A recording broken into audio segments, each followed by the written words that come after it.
Dans cette vidéo, nous allons traiter de la première partie du processus de décision contextuelle.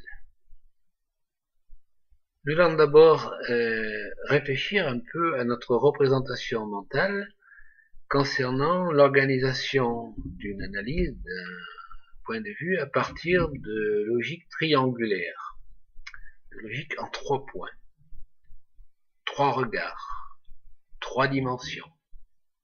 Et pour ceci, nous allons commencer quelques petites réflexions sur ce penser par triangle.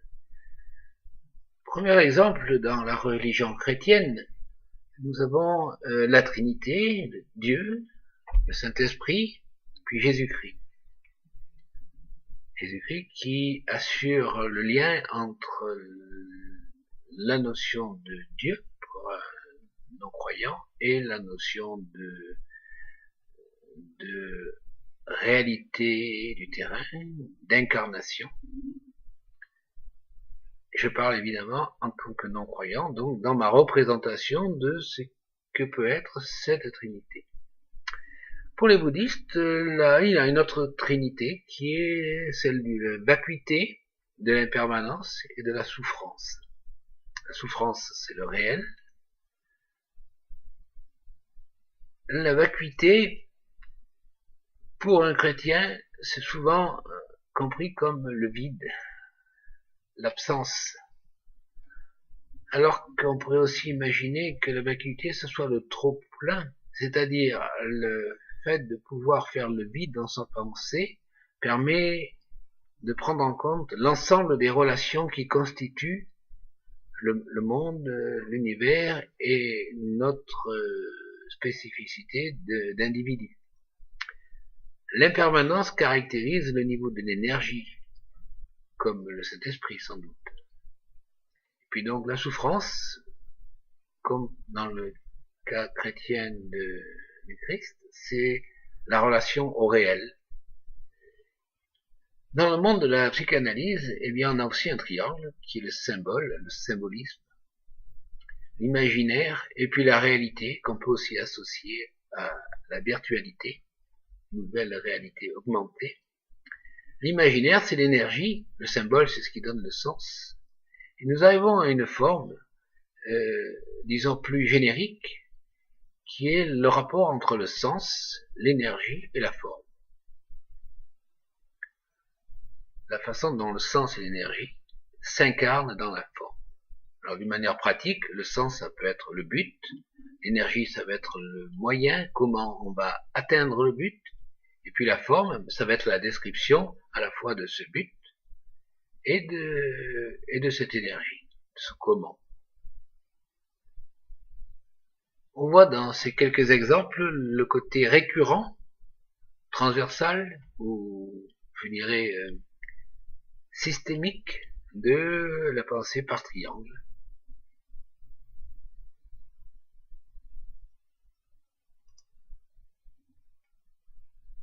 Dans notre représentation de termes comme la gouvernance, l'administration, la direction, le management, nous avons du mal à cerner l'acte. Et c'est pour ça que nous allons essayer de caractériser tout ceci par des verbes. Gouverner, administrer, diriger, manager, piloter, animer, faciliter. Différentes façons d'intervenir sur un groupe. Décider ou manager, prendre des décisions, de quelque nature qu'elles soient.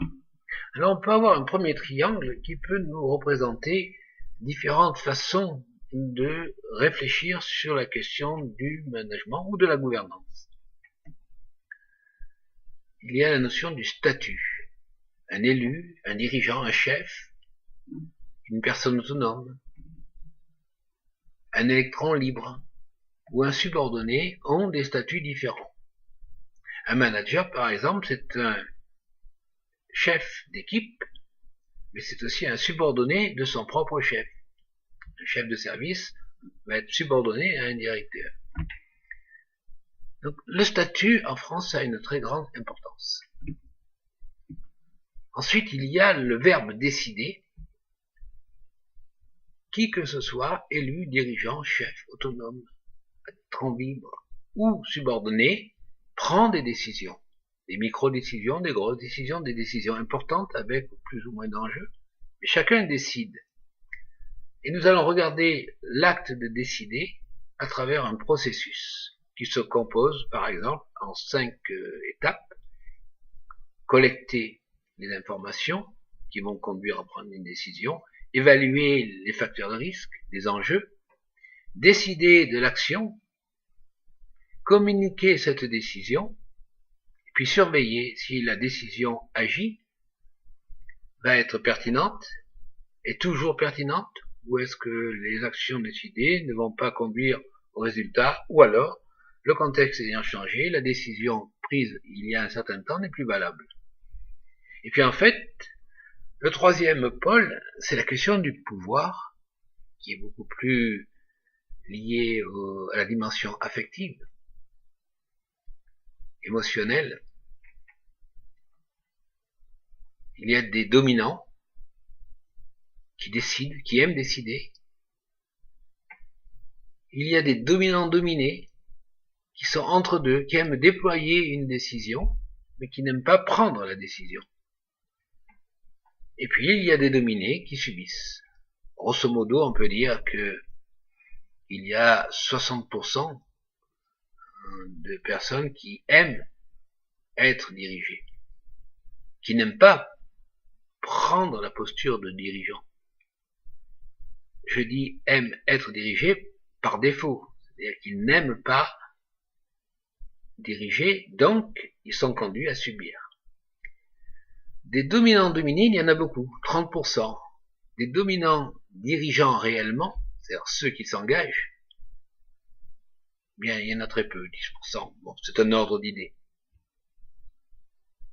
Dans notre représentation du management, nous avons une notion de manager, un manager, disons, invite, impose, anime, facilite une action vis-à-vis de ses subordonnés, c'est transitif. On manage un subordonné. Et là, je vais proposer de remplacer cet imaginaire par un autre imaginaire, double. Le management, c'est le management de soi et de ses relations aux autres, quelles que soient les fonctions, hiérarchie supérieure, les pairs, ceux qui sont dessous, ceux qui sont transversaux, sans lien hiérarchique. Donc le management de soi et de ses relations aux autres. Et ensuite, le processus collectif et contextuel de management. Car toute prise de décision est collective. Même si un chef ou un dirigeant prend un élément de décision, la décision de la décision, mais on verra que dans le processus, tous ceux qui amènent de l'information prennent des décisions, celle de transporter plutôt une information qu'une autre, d'évaluer qui va décider de la décision, qui va décider qu'il faut décider, qui va décider de la façon dont on communique la décision, qui va décider de la pertinence et de la surveillance de cette décision. Alors, décider se fait toujours en contexte d'incertitude, sinon la décision serait déjà prise et est évidente. Donc, les incertitudes sont de 3 ordres. Les incertitudes qui viennent de l'histoire. Qu'est-ce qui nous invite à décider? À partir de quelle référence? Quelles sont, au niveau du présent, les bonnes informations à prendre en compte? Quelles sont les incertitudes des engagements? Et si on a besoin de réagir vite, à quel prix? Et puis les incertitudes du futur, quelles sont les fluctuations du marché dans les entreprises, la pérennité fragile des donneurs d'ordre, des fournisseurs, la peur de penser le futur. Et donc tout ce questionnement-là va organiser la pensée du processus de décision. À partir de ma pratique de la maîtrise des risques en haute montagne, j'ai identifié 3 niveaux de risque. Le risque optimal, le risque important et la situation pré-accidentelle. Le risque optimal est la probabilité qu'un événement, une menace, une opportunité arrive, mais avec très très faible enjeu. Donc, rien de grave. Si on manque l'opportunité, rien de grave. Si la menace se concrétise, un peu de vent par exemple, bon, on fera face. La réactivité est possible. Le délai de réponse est adapté. L'anticipation est possible. Et puis, on peut, disons, prendre le temps de laisser venir la petite menace et de réagir assez tard. Dans le cas des entreprises, on va piloter par des indicateurs et on va avoir la maîtrise statistique des processus qui va nous permettre de réagir à temps. Il n'y aura pas de non-qualité, il n'y aura pas de défaut. Dans le cas de risque important, niveau 2, la réactivité est possible. Le délai de réponse est adapté. Par exemple, nous sommes sur une arête, le mauvais temps, l'orage menace, les nuages montrent que nous disposons de quelques heures avant que l'orage se déclare, et nous avons la possibilité de réfléchir, d'adapter, soit de faire demi-tour, soit d'accélérer, de prendre d'autres types de risques pour éviter ce risque important qui est l'orage.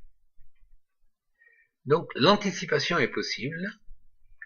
Dans l'entreprise, ça sera par de la vigilance, des audits, des revues. Et la réponse va être à travers des projets, des actions stratégiques de développement. Et puis enfin, il y a le niveau 3, qui est la situation pré-accidentelle.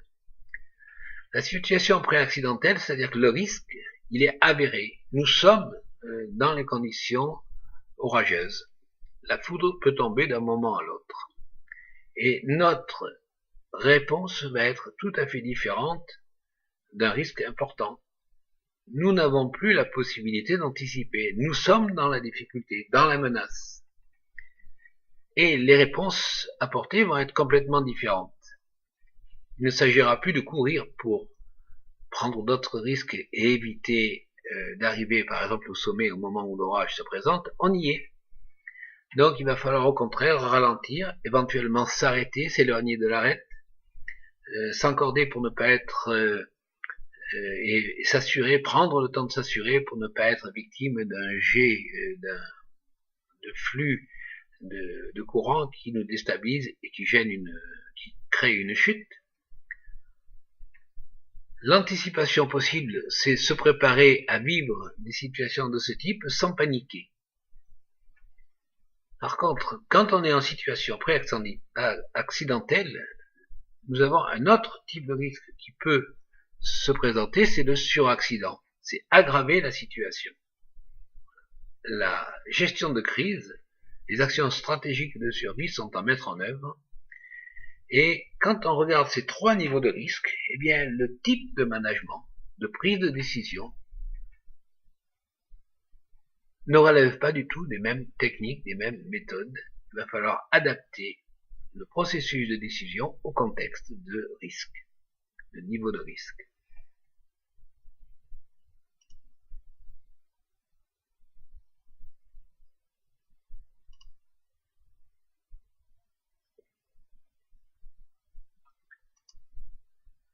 Quand on représente ce processus de décision, collecter des alarmes, évaluer les risques globaux, décider des actions, communiquer sur ces décisions, agir, réagir, récupérer, et ensuite surveiller l'effet des actions et la pertinence, toujours d'actualité ou non, de la décision, eh bien nous allons avoir plusieurs façons de faire, suivant que le niveau de risque est 1, on a le temps, la vigilance, le niveau de 2 et le risque est important, nous avons encore le temps, mais là il va falloir déjà travailler sur l'immédiateté de la prise de risque et de la décision pour réagir à temps.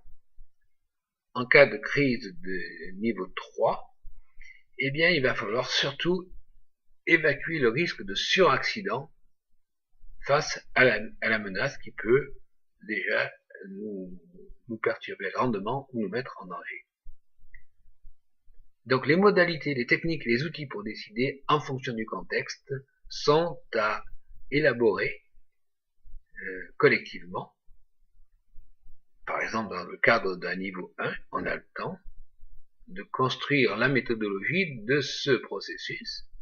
Et le jour où on se trouve dans une situation de crise, on va appliquer directement la modalité de niveau 3. Et là, il ne sera plus question de discuter de la modalité. Il n'y en aura plus le temps. Quand il y a le feu dans la maison, ce n'est pas le moment de décider qui va décider et comment. Alors, revenons au premier triangle sur la question du sens, de l'énergie et de la forme.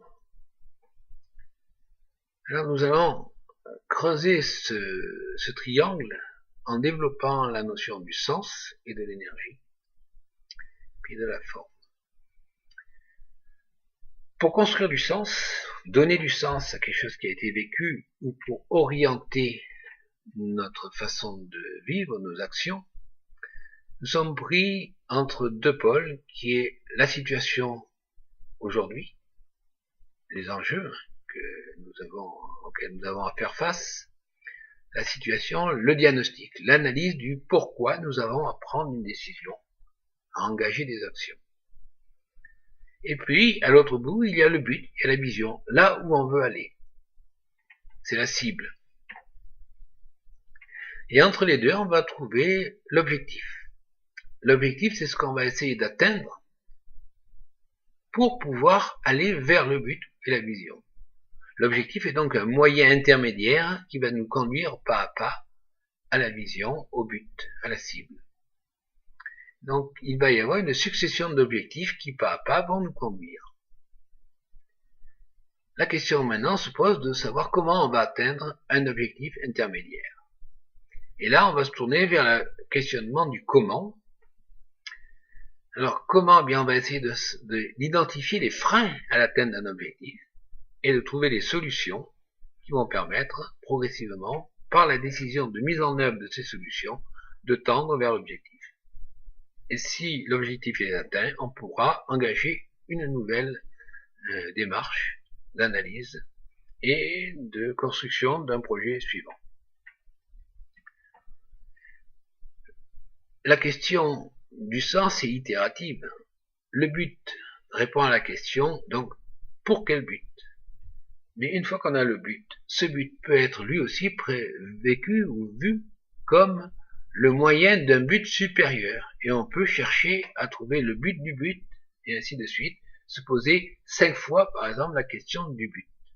De la même manière qu'on peut chercher les causes qui nous ont menés à changer, le diagnostic va nous engager avec des pourquoi successifs à trouver la cause racine, les causes racines de notre situation. De la même manière, on va décliner les solutions en comment, puisque chaque solution peut être perçue comme un objectif encore intermédiaire, et qui va avoir donc une déclinaison de plan stratégique en plan tactique, en plan opérationnel. Et la forme, eh bien la forme va condenser tout ce travail de réflexion dans un objet communicable, une fiche projet, un compte rendu de réunion, un plan d'action, qui va permettre de simplifier, de condenser et de mobiliser des ressources, de qualifier, de valider, d'allouer, éventuellement d'alarmer, suivant la nature de la décision.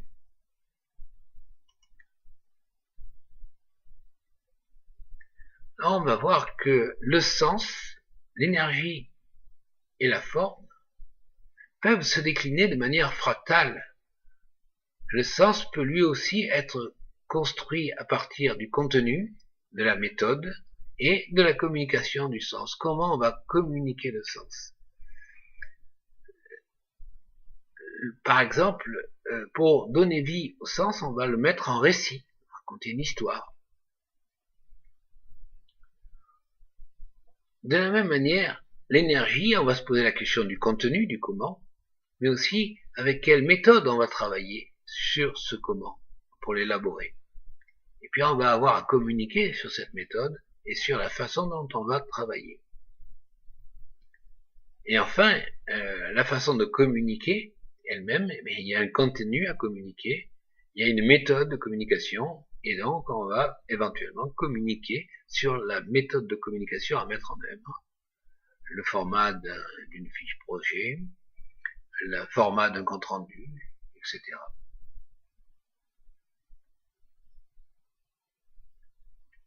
Et dans l'ensemble de toutes ces tâches, il va y avoir un travail individuel ou collaboratif. Ce travail individuel pourra être directif, autoritaire ou élaboré, co-élaboré. Et le travail collaboratif va être d'ordre pratique sur la collecte, le tester, l'élaboration du diagnostic, l'élaboration de la décision et éventuellement, plus tard, des gains différés en fonction des résultats obtenus. Alors on va voir que dans chacune des verticales et chacune des horizontales, on pourra avoir une variation dans le mode de travail, collaboratif ou individuel. Le contenu du sens peut être imposé par un dirigeant. Il peut être, disons, co-élaboré de manière semi-directive. Par exemple, le dirigeant donne le but et un chef de service va donner l'objectif intermédiaire. Et ainsi de suite, on peut avoir des actions complètement libres, collaboratives, ou semi-directives, ou directives. Et cette matrice peut être très variable en fonction du niveau de risque perçu. Un risque avéré, en rouge, de niveau 3, va demander beaucoup de travail directif. Un niveau de risque 2 va demander beaucoup plus de travail collaboratif pour au moins expliquer le sens, faire comprendre la décision et entraîner l'adhésion, éventuellement un choix collectif.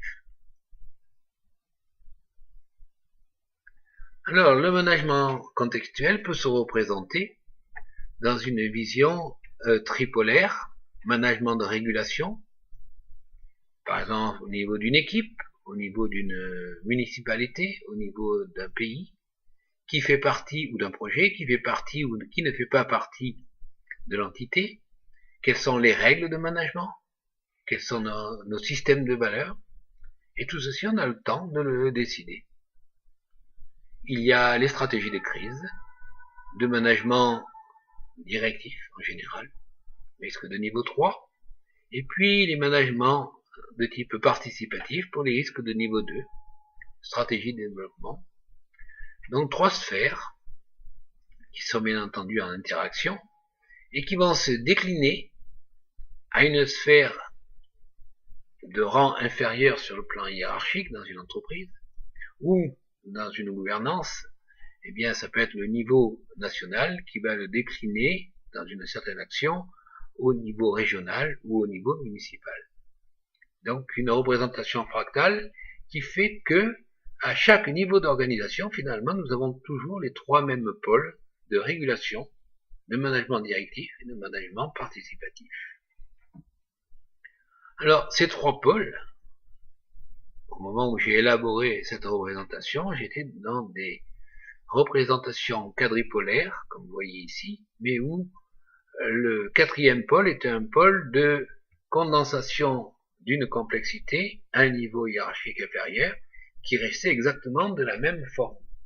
On peut aussi imaginer que ce triangle supérieur en bleu se transforme en un quadripôle en gardant le management de régulation, le management directif pour des situations de crise, le management participatif ou semi-directif pour des stratégies de développement, et on pourrait imaginer ici le 4e pôle qui viendrait par ici, qui serait le management de rupture, intégrant les exigences d'innovation et d'adaptation, aussi bien à un niveau national, régional ou municipal, dans le contexte gouvernemental ou dans un contexte d'entreprise ou dans un contexte de vie personnelle. On pourra le décliner de différentes façons. Alors là, je vais un petit peu détailler toujours dans la première représentation qui a 3 pôles. Bien, la stratégie de crise avec je dirais l'espace d'efficacité, atteindre le but, sortir de la crise. Le management directif va permettre d'économiser les moyens. Au niveau des stratégies de développement, on va avoir aussi l'espace de la gratuité immédiate parce qu'on va engager des gains pour plus tard. Au moment où on traite de la stratégie, en particulier de son élaboration, les gains ne sont pas visibles, ça va plutôt être des dépenses. Et on va donc avoir l'ambition de générer des gains ultérieurs. Alors, on peut préparer des ruptures anticipées, des élaborations de règles et de valeurs, de résolution de problèmes, créativité et innovation.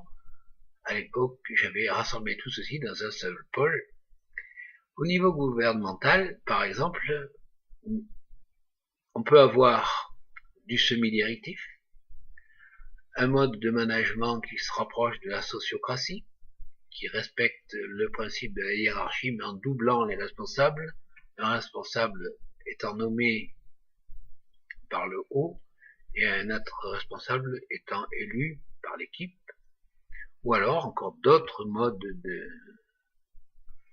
de résolution semi-directive comme le management par percée, où le dirigeant donne le sens, le manager donne l'objectif, et les ressources élaborent le quantitatif des ressources, et si l'objectif est atteignable, et c'est une régulation à 3 niveaux, entre le dirigeant qui peut éventuellement faire bouger un peu le sens, le but, le manager qui peut requalifier son objectif en fonction de l'engagement des ressources. Dans la sphère inférieure, eh bien, en fonction des compétences de chacun, on va pouvoir décliner les stratégies en actions tactiques et opérationnelles.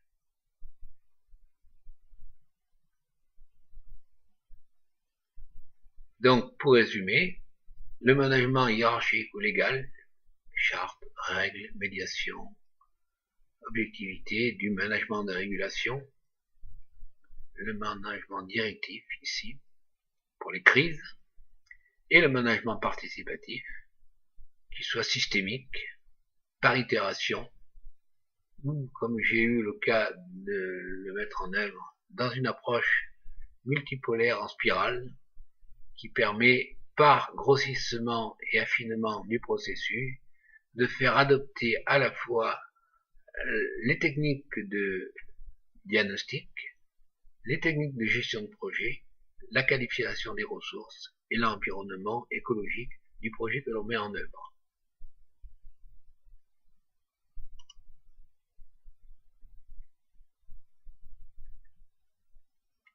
Alors, dans le cadre d'une réflexion politique, dans une post-démocratie, peuvent se poser les questions suivantes. Quand et comment être régulateur?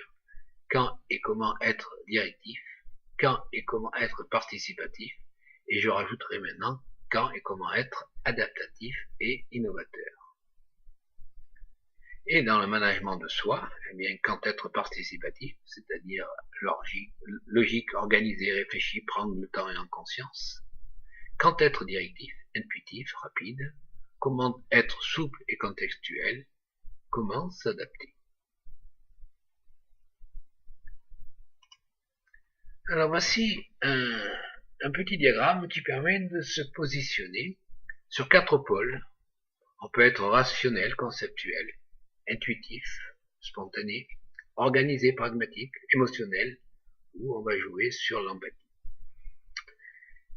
Et on va regarder la configuration, donc une personne peut se trouver par exemple dans ce quadrilatère-là, dans une posture normale, et sous stress, eh bien, va réduire son approche rationnelle et conceptuelle, va réduire sa dimension organisée pragmatique, va écraser complètement l'émotionnel pour prendre en pleine puissance toute sa capacité intuitive et réagir dans les plus brefs délais. Mais on peut avoir un autre profil qui, sous stress, va faire exactement le contraire. La partie intuition va être réduite, la partie émotionnelle va peut être augmentée ou réduite, on a les choix. L'organisation et la posture sous stress va conduire à davantage conceptualiser, penser, rationaliser. Alors prenons l'exemple d'une situation de crise en montagne. Une avalanche a recouvert, enseveli plusieurs skieurs. Eh bien, deux grandes façons de réagir vont être présentes. Certains auront envie de foncer et de réagir par intuition, dégager le plus vite possible les victimes. D'autres vont chercher à s'organiser, à dire mais qui va décider, qui va faire la recherche, qui est-ce qui va dégager les victimes, etc. En sachant que, eh bien, pour dégager des victimes avec une probabilité de les trouver vivantes à 80%, il faut que ça se passe en moins de 15 minutes. Ça veut dire que le temps d'organisation doit être très très rapide, le temps de recherche très très rapide, 2 à 3 minutes au total, pour qu'on puisse avoir 10 minutes, 12 minutes de pelletage et de dégagement de la victime. Alors il est vrai que pour les premières victimes à dégager, il faut aller très très vite. Mais ensuite, eh bien, il est possible de trouver d'autres victimes et de les sortir vivantes, puisqu'il y en a 20% qui peuvent quand même être sorties vivantes au-delà des 15 minutes. Et là, donc, c'est l'autre démarche qu'il va falloir mettre en œuvre. De la rationalité, est-ce qu'on a vraiment couvert tout le terrain? Est-ce que l'on a identifié tous les signaux extérieurs qui pourraient nous renseigner? Donc on voit qu'il n'y a pas une bonne réponse, mais qu'il va falloir combiner des approches complètement diverses et tenir compte de la capacité de chacun à aller dans un sens ou dans l'autre en fonction de son propre profil psychologique. On peut apprendre à développer son intuition pour les situations d'urgence. Ça fait partie des gestes qui permettent de développer la résilience, la capacité à survivre rapidement à un incident brutal.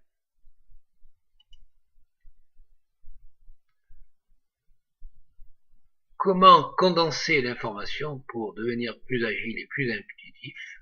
Je l'ai développé dans d'autres présentations. Éventuellement, on pourra y revenir.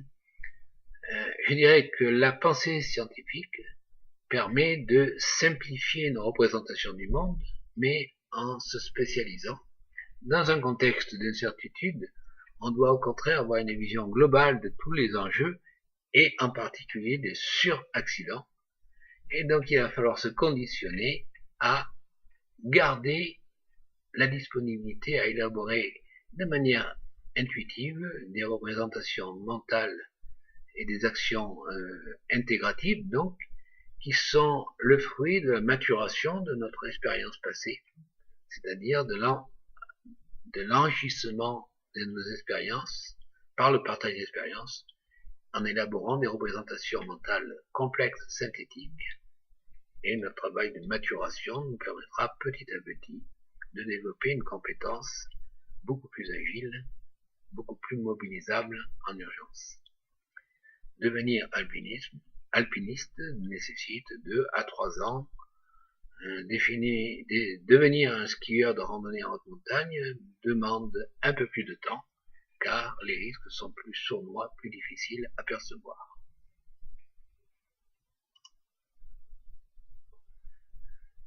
Devenir plus agile conditionne 4 pôles de nos ressources: le mental, le cognitif, l'énergie et les ressources. Je ne vais pas développer plus. Mon dernier point va être de réfléchir à la façon d'élaborer le processus de décision que je vous ai montré tout à l'heure comme étant un processus séquentiel qui va du diagnostic vers l'action. Bien souvent, dans les problèmes stratégiques, intégrant beaucoup de dimensions humaines, il est nécessaire de faire évoluer en parallèle le diagnostic, la vision du futur et le plan d'action. Et par itération, l'un va nourrir l'autre. L'avantage de cette démarche, c'est de pouvoir développer l'autonomie de chacun des participants, car c'est un travail collaboratif qui va permettre de, petit à petit, dégager une vision structurée du diagnostic, de la vision et de l'action. Et cette vision partagée est le gage d'une autonomie dans le futur. Donc, cette première partie de processus de décision ne prend pas en compte toutes les difficultés cognitives qui vont permettre d'élaborer le diagnostic, la vision et l'action. C'est une représentation assez spatiale. La deuxième partie approfondira ce questionnement cognitif. Comment je pense ce que je pense, comment je raisonne, suivant quel modèle. Globalement, ici, nous sommes dans un modèle séquentiel, cause-effet, et ici, nous sommes dans un modèle parallèle, où tout s'élabore pas à pas par la mise en œuvre, l'expérimentation et les retours du réel, c'est-à-dire les faits nous conduisent à améliorer notre diagnostic, notre vision, et nous serons davantage capables de nous adapter à un environnement incertain, impermanent, ou en rupture, c'est-à-dire dans des contextes d'innovation.